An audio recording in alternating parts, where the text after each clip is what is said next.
When Washington issued an ultimatum on August 1st and threatened to impose a 35% tariff on Canadian goods, many believed Ottawa would soon back down.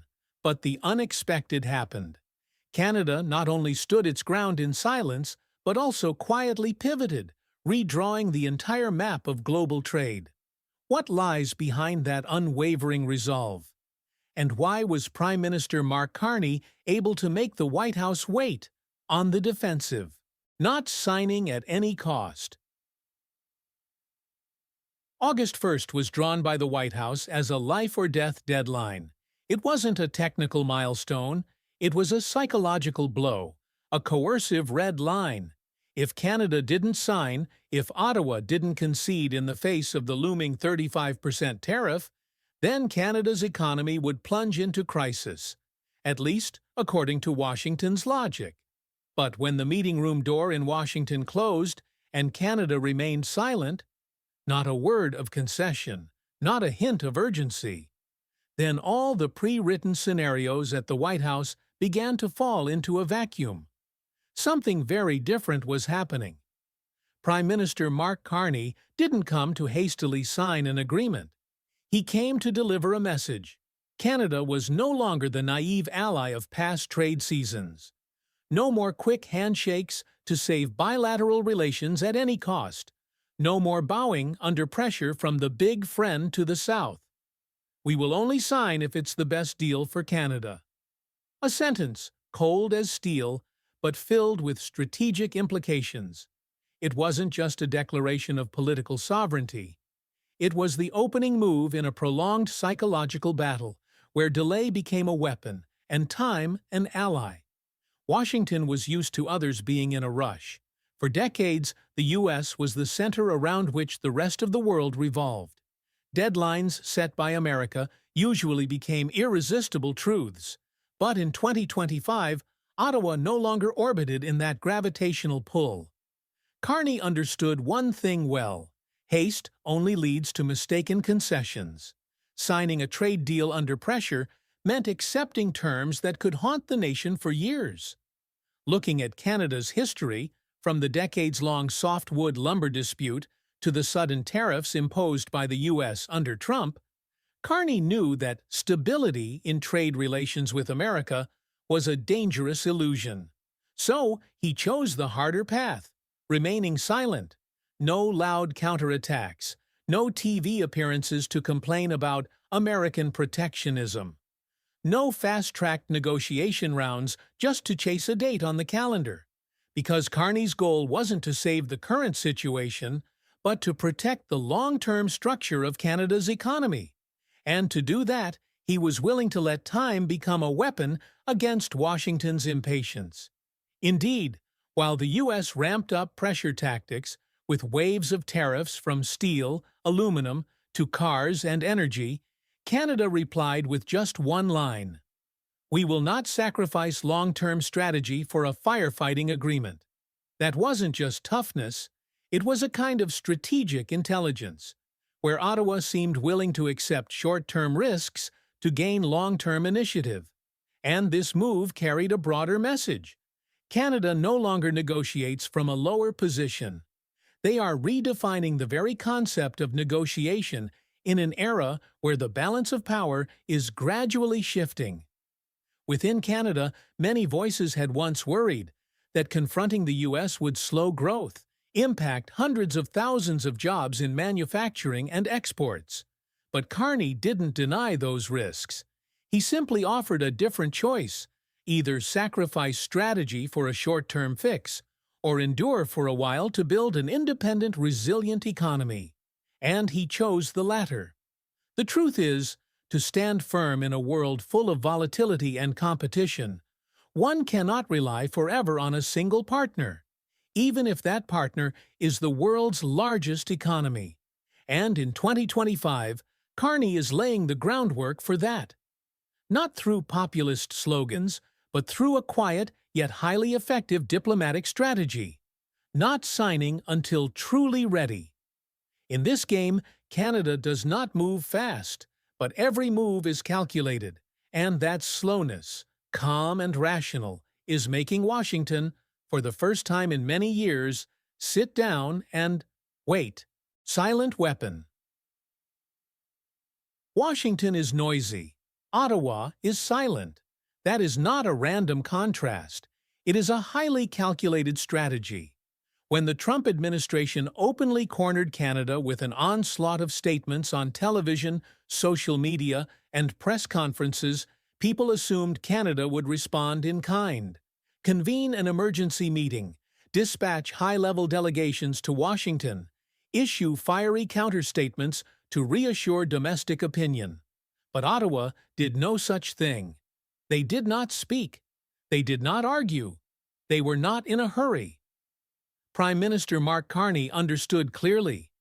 In a battle of wits with a drama-loving opponent who holds media power like Donald Trump, an emotional reaction is a trap. Every rebuttal could be turned into a tool for the U.S. to push Canada into a defensive posture. And the more a nation is forced to explain and justify itself, the weaker it becomes. Therefore, Carney chose silence. But this is not the silence of helplessness. It is an active silence, a strategy that deprives the opponent of media leverage and robs them of tactical rhythm. While U.S. media clamored about Canada's lack of goodwill, closed-door meetings in Ottawa went on steadily. There were no press releases, no photo ops of handshakes, no tweets. Outwardly, everything seemed still, but inside, the negotiation machine was turning at the pace of a proactive campaign, undisturbed by pressure. A senior trade advisor in Ottawa described the strategy in a simple yet meaningful sentence: "Don't let them control your heartbeat." Carney knew Washington would lose patience first. U.S. domestic politics is always a pressure cooker, and each new tariff blow not only hurts Canada, but also rebounds on American consumers and businesses. When domestic steel prices rise, when housing costs climb because of a shortage of Canadian lumber, when U.S. auto giants must pay extra for tariffs on parts, when ballots begin to wobble in industrial states, that is when the pressure boomerangs back to the White House. And as that pressure mounts, day by day, week by week, the most dangerous thing for Washington is not an angry Canada, but a Canada that says nothing at all. Not reacting is a reaction, and that is the reaction that makes America feel most uneasy. In a world where power is often tied to loud voices, the louder, the more attention, Ottawa's silence suddenly becomes a hole in Washington's strategic system. It creates no fulcrum for a counterattack, no target for pressure, no feedback to adjust tactics. Thus, the U.S., normally the proactive side, is oddly pushed into a reactive position. In reality, that silence allows Canada to re-establish its role at the negotiating table. They do not argue over wording, do not get bogged down in small details. They let time and market reality do the work. The harder the U.S. hits with tariffs, the clearer the consequences. And when those consequences surface, the American public, businesses, and even lawmakers turn back to question their own government. That is Carney's true objective: make the opponent lose points on their own, rather than winning through direct confrontation. And that is also why key provinces like Ontario and Alberta, those most vulnerable to trade sanctions, still hold firm. They do not panic. They do not demand Ottawa concede, because they understand the central government's steadfastness is part of a larger strategy, not recklessness. In a political world full of emotion, the ability to stay calm, to stay silent, becomes a form of power.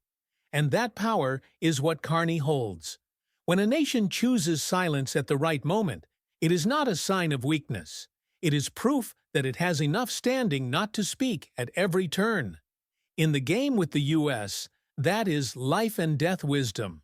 Because at the strategic level, when you make your opponent guess what you are thinking, what you intend, you have already seized part of the board.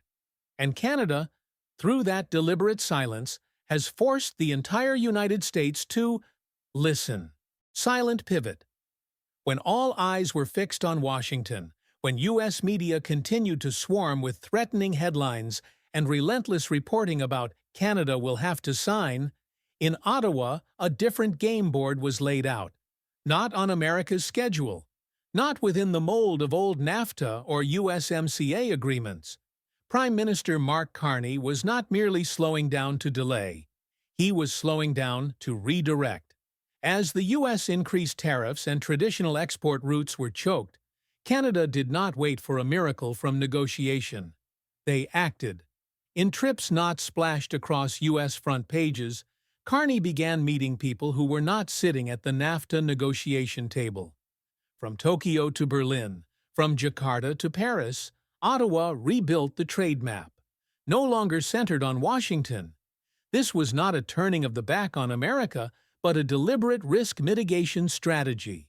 Dependence on the U.S. market, which had accounted for over 75% of Canada's export value for decades, was the vulnerability Washington always leveraged. And Carney understood. If Canada wanted to reclaim autonomy at the bargaining table, it had to relinquish the position of seller to one big buyer. The trade multipolarization strategy was therefore not a reaction. It was vision. In order for the U.S. not to remain the only anchor, other anchors had to exist. And they do not arrive by slogan, but through concrete action. On June 30, 2025, the first LNG tanker departed from Kitimat, British Columbia, carrying liquefied natural gas to South Korea, marking the milestone the press called Canada's Trans-Pacific Energy Corridor. No longer primarily a gas supplier to the U.S., Canada had now become a major energy partner to Asia. What is noteworthy, this LNG project did not happen in weeks or months. It was the result of years of quiet investment involving corporations from Japan, Korea, Malaysia, and China. Carney simply pressed the start button at the right moment, just as the U.S. was using energy as a pressure tool. Not stopping there, bilateral trade memoranda with the EU, UK, and ASEAN bloc were expedited quickly. In less than 10 months, Canada had signed or initiated more than 80 high-level meetings to expand export markets in areas from agriculture, energy, to clean technology. The pivot was not loud, but extremely clear. Latest trade data shows Canada's exports to markets outside the U.S. rose by as much as 42% in a single year. Meanwhile, the share of exports to the U.S. fell from 78% to 68%. These are not random numbers. They are proof of a strategic pivot. Interestingly, while Canada diversified markets, the U.S. was doing the opposite, tightening trade ties and cutting itself off from global flows. The so-called America First now inadvertently created a gap that Canada quickly filled with more reliable, stable commitments to the rest of the world. In that context, silence became strength. When the U.S. spoke loudly, Canada went farther. Ottawa did not need to break bilateral relations. It simply opened another door, so as not to be dependent on a single gateway. This also changed the tone of negotiation. When the opponent knows you have options, they no longer hold monopoly power. When Washington realized Ottawa could partner with Tokyo, with Berlin, with Jakarta, and actually began doing so, the negotiation table ceased to be a place of imposition and became a place of balance. And most importantly, for the first time in decades, Canada negotiated not with the mindset of avoiding losing the U.S. market, but with the mindset of a nation building a global position. Instead of asking for access, Canada is paving its own path. And in an era where global supply chains are rewritten daily, the one who acts first is the one who wins. Mark Carney did not proclaim victory. He did not craft a grand slogan, but every step, every action of his made one thing clear. Canada is not fleeing from America, but rising beyond America's shadow. This is not just a survival strategy in a trade war. It is the maturity of an economy, knowing that no market is permanent and no one should live in another's shadow, even if that other is a superpower. Composure. Amid adverse winds. No one wants a trade war, but once it breaks out, the deciding factor is not who fires the first shot, but who stays calm longer, who knows how to pivot so that contrary winds do not become storms that crash them down. In 2025, Canada didn't just pivot. They stood firm, and more importantly, they moved forward. When Washington continued to tighten the blockade with tariffs on softwood, automobiles, even baby formula imported from Quebec, many assumed Ottawa would have to retreat. That a country 10 times smaller could not indefinitely withstand. But they were wrong. Not because Canada is as powerful as the U.S., but because Canada no longer plays by the old rules. Across provinces, from agricultural cooperatives in Alberta to tech workshops in Ontario, from bustling ports in Halifax to strategic meeting rooms in Montreal, a new phrase began to spread. If they close doors, we open paths. That was no longer a political slogan, but a survival motto, repeated in every decision, every plan, every strategy of both government and businesses in Canada. Take agriculture as an example, a sector seemingly vulnerable to tariff strikes. When blocked from the U.S. market, instead of waiting for a negotiation breeze, Canadian farmers turned to a data strategy, using AI to accurately forecast import demands in Southeast Asia, establishing distribution hubs in Vietnam, Thailand, and Malaysia. 4 months later, shipments that once carried eggs, meat, and dairy to Texas now head to Ho Chi Minh City and Kuala Lumpur. Faster, more stable, and even more profitable. The auto industry, threatened by U.S. technical barriers and parts tariffs, did not respond with anger. They responded with wisdom. General Motors Canada and Honda relocated battery production lines to Windsor, creating their own supply chain bypassing Detroit, routing goods through Halifax straight to Europe, where governments offered generous incentives for electric vehicles. Even small businesses, often the first victims in any conflict, began acting like flexible antibody cells. A handcrafted cheese shop in Saskatchewan that once relied on American tourists now live streams sales to Japanese fans of North American cuisine, thanks to a Canadian Trade Ministry export promotion program, something that did not exist 3 years ago. None of this happened with fireworks or ceremonies. They unfolded in the silence of meetings stretching past midnight, in weekly rewritten strategic reports, in decisions that were not spectacular but full of resolve. And that resolve lies not only in policy, it lies in something deeper, the belief that one can stand firm even without familiar support. Canada has never been a warlike country, but they are no longer the docile sibling in the North American family. They refuse to be the noble victim in the face of bullying, instead choosing to rebuild with sobriety. When the U.S. froze rounds of negotiations, Canada opened strategic symposiums with the EU. When Washington advisors declared Canada will have to yield in Ottawa, people quietly added another line to the export map. That is not confrontation. That is dignity in action. No noise, no drama. But that is the true strength of a nation accustomed to the cold, and knows how to warm itself with its own internal strength. A new compass needle of the 21st century. When a barrage of tariffs was launched from the United States, many believed that Canada would be forced to retreat, dodging, enduring, and ultimately compromising. But what is unfolding in 2025 is not a tactical withdrawal. It is a historical shift, quiet yet resolute, to redefine Canada's role on the global trade map. No longer dependent, no longer a shadow next to a giant, but a new compass needle, pointing the way for countries seeking a path through an age of uncertainty. Because while many economies are still reeling from the tariff wars, Canada chose a different route. Instead of resisting, they redesigned the very terrain they stand on. One of the clearest examples is the groundbreaking trade agreement Canada secured with India and the South Asia region this March, a deal that goes beyond goods, encompassing data, logistics, AI technology, and renewable energy. This was not the result of luck, but the fruit of 4 years of quiet preparation, during which teams of Canadian experts, strategists, and diplomats constantly surveyed, negotiated, and embraced risks they once avoided. When the United States chose to shut its doors, Canada chose to open paths, but not by becoming dependent on a new partner, instead by becoming a central hub for multiple flows.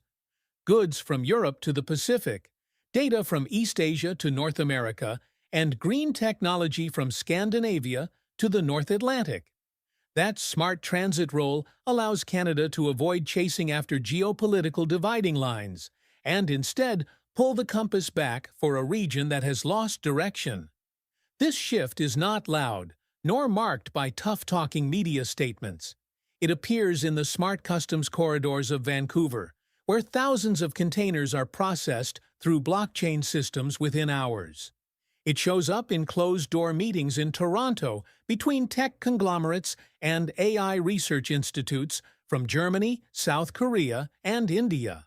And it grows in bilingual French-Hindi classrooms in Montreal, where people don't just teach language, but also teach the confidence of a nation mastering the language of the future. What's admirable is that Canada did not become a center by grabbing power. They became a place people seek out voluntarily because it offers transparency, stability, and a character that doesn't rush to follow trends. As the world enters a period of fragmentation and insularity, Canada didn't choose to get louder. It chose to become necessary. Necessary because they provide what the world lacks, a place untouched by the vortex of radicalization. A place where listening is valued more than winning. A place where economics is not separated from the ethics of fairness. In the midst of a chaotic century, Canada is no longer just the geographically favorable country next to the U.S. They've become the spiritual position of trust, a place nations, businesses, and even global citizens look toward when they no longer know where north is. And perhaps that is the deepest achievement a trade war can unintentionally create. Not a victor, but a guide. When silence becomes a form of power. In June 2025, as American media exploded with fierce debates over a new round of tariffs targeting energy imports from the north, many expected a fiery reaction from Canada. A harsh statement, a retaliatory move, or at least a press conference to push back. But no, Ottawa did not rush to respond.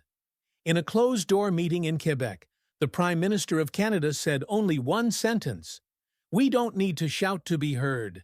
Let our actions speak for us." And so, in that silence, Canada began restructuring its energy supply chains, without the need for direct confrontation.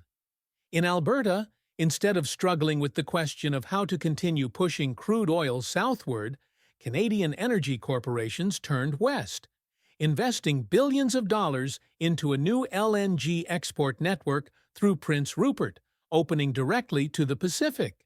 Simultaneously, in British Columbia, local authorities pushed forward the Blue Hydro Corridor project, a specialized corridor transporting green hydrogen and ammonia to Japan and South Korea, where clean energy demand is outpacing domestic supply. There was no belligerent rhetoric, but every kilometer of pipeline laid toward Asia was a clear refusal of the U.S. market's monopoly. Every $1 billion poured into hydrogen storage technology was another vote of confidence in a post-carbon world that didn't need Washington's approval. That strategic silence has led many to rethink. In this era, is power still defined by the ability to impose sanctions, or by the ability to survive and adapt quietly without losing sight of the bigger picture?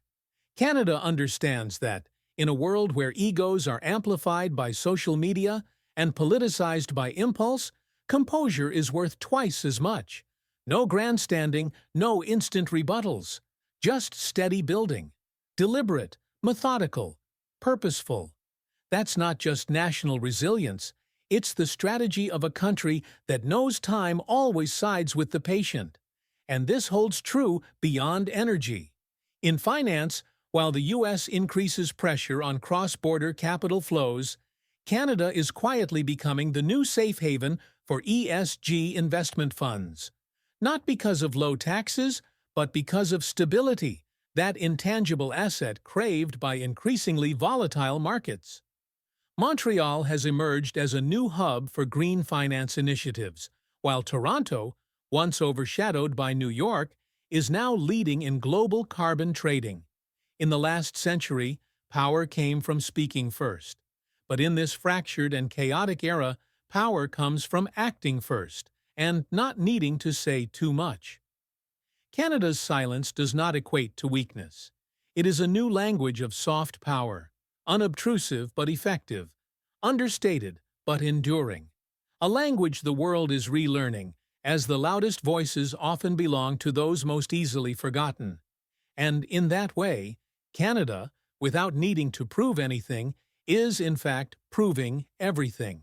The lesson from those who no longer believe in promises. When the first gas flows from the Prince Rupert LNG terminal were loaded onto ships bound for South Korea in mid-July 2025, it wasn't just a victory in terms of economics or infrastructure. It was a silent declaration that Canada no longer relies on the promises of a superpower spinning in self-inflicted turmoil. And more than that, it was a milestone marking the awakening of those who once believed that allied relationships were untouchable. Canadians are not loud, but they do not forget.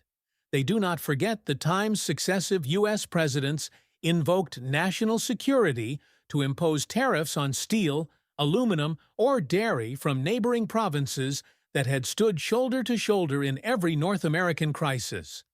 They do not forget the shock of NAFTA being torn apart coldly, as if the decades of cooperation before it had never existed. No warning, no respect, only unilateral decisions and demands for compliance.